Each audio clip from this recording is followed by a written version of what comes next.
Sylhet international cricket stadium, যেখানে আগামীকাল মাঠে গড়াবে বাংলাদেশ এবং আয়ারল্যান্ডের মধ্যকার প্রথম টেস্টের প্রথম দিনের খেলা।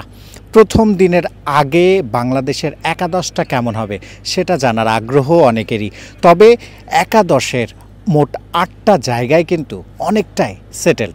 সেটা কিভাবে, যদি ওপেনারের কথা বলি, এই স্কোয়াডে 14 জনের যে স্কোয়াড ঘোষণা করা হয়েছে বাংলাদেশ দলের জন্য, সেখানে ওপেনার হিসেবে আছেন কিন্তু সাদমান ইসলাম এবং মাহমুদুল হাসান জয়, এই দুজনই, এবং তাদের খেলাটা একরকম নিশ্চিতই বলা চলে।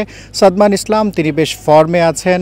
মাহমুদুল হাসান জয়, যিনি কিনা এই সিরিজ দিয়ে ফিরেছেন, এনামুল হক বিজয় তিনি বাদ পড়েছেন। শ্রীলঙ্কার বিপক্ষে সিরিজে তিনি ভালো করেননি, সেটার কারণেই কিন্তু তিনি বাদ পড়েছিলেন, এবং মাহমুদুল হাসান জয় নিশ্চিতভাবেই সুযোগটা কাজে লাগাতে চাইবেন। 3 নম্বরে মুমিনুল হক, বাংলাদেশের টেস্ট ক্রিকেটের অন্যতম সেরা ব্যাটার তাকে বলতেই হবে। 4 নম্বরে নিশ্চিতভাবে টাইগারদের টেস্ট অধিনায়ক নাজমুল হোসেন শান্ত, তিনি ব্যাট করবেন, যিনি কিনা শ্রীলঙ্কার বিপক্ষে সিরিজ শেষে অধিনায়কত্বটা ছেড়েছিলেন, তবে 126 দিন বাদে আবারও তিনি অধিনায়কত্বটা গ্রহণ করেছেন এবং অধিনায়কত্বের আর্মব্যান্ড পরেই কিন্তু মাঠে নামবেন। 4 নম্বরেই তার ব্যাটিং করার কথা। 5 নম্বরে যিনি বাংলাদেশের মিস্টার ডিপেন্ডেবল বলে খ্যাত মুশফিকুর রহিম, যার 99তম টেস্ট তিনি খেলতে নামছেন, এবং সেখানে কিন্তু নাজমুল হোসেন শান্ত আজকে ম্যাচ পূর্ববর্তী সংবাদ সম্মেলনে বলছিলেন মুশফিকুর রহিমের জন্য দলের সবাই এক্সাইটেড, তার জন্য উদযাপন করতে চান তারা তার 99তম টেস্ট, এবং মিরপুরে যেটা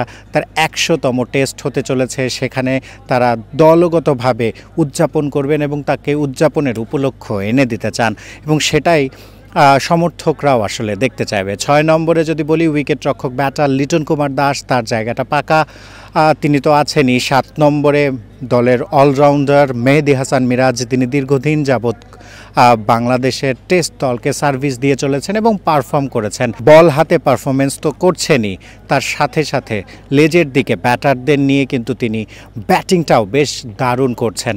এবং 8 নম্বরে লেফট আর্ম স্পিনার তাইজুল ইসলাম, তাকেই কিন্তু দেখা যাবে, কারণ আয়ারল্যান্ডের স্কোয়াডে বেশিরভাগ ব্যাটারি কিন্তু ডানহাতি, সেক্ষেত্রে বাঁহাতি স্পিনার তাইজুল ইসলাম তিনি থাকবেন, এটা নিয়ে কোনো সন্দেহ থাকারই কথা নয়।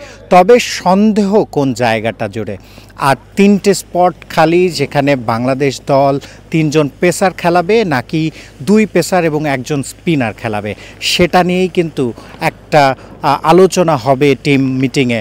টিম ম্যানেজমেন্টের যারাই অংশ তারা কিন্তু এটা নিয়ে আলোচনা করবেন। নাজমুল হোসেন শান্ত বলছিলেন, তিনি যেভাবে নির্দেশনা দিয়েছেন বা টিম ম্যানেজমেন্ট যেভাবে নির্দেশনা দিয়েছে, সেখানে উইকেটে কিন্তু রান হবার কথা, সেক্ষেত্রে বাড়তি স্পিনার একাদশে যুক্ত হবে কিনা সেটা একটা প্রশ্ন। যদি যুক্ত হন সেক্ষেত্রে হাসান মুরাদ, তিনি কিন্তু অভিষিক্ত হতে চলেছেন। আবার যেমনটা বলছিলাম আগে যে আইরিশ স্কোয়াডে বেশিরভাগ ব্যাটার ডানহাতি, সেক্ষেত্রে বাঁহাতি স্পিনার হাসান মুরাদ তিনি কিন্তু সুযোগ পেতে পারেন, এবং সুযোগ যদি পান সেক্ষেত্রে কিন্তু তার অভিষেকটা হবে টেস্ট ফরম্যাটে।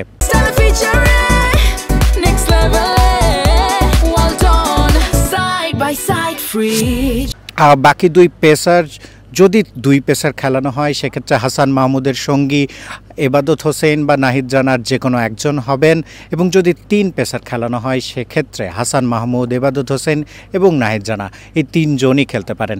খালেদ আহমেদ যদিও টেস্ট ফরম্যাটে তিনি নিয়মিত ম্যাচ খেলে থাকেন, তবে এই ম্যাচে তার সুযোগ হবে কিনা সেটা কিন্তু একটা প্রশ্ন। যেমনটি বলছিলাম, 11 জনের মধ্যে 8 জনের জায়গা একেবারেই সেটেলড, বাকি 3 জনের জায়গা নিয়ে একটু প্রশ্ন, সেটা উইকেট, সেটা কন্ডিশন, সব কিছু বিবেচনায় নিয়েই কিন্তু টিম ম্যানেজমেন্ট ঠিক করবে 2 পেসার নাকি 3 পেসার, সেটা কিন্তু একটা বড় প্রশ্ন হয়ে আসবে। তবে আয়ারল্যান্ডের বিপক্ষে সিলেটের মাটিতে নিশ্চিতভাবেই বাংলাদেশ দল জিততেই যাবে। শিহাব আহসান খান, ক্রিকেট 97, সিলেট।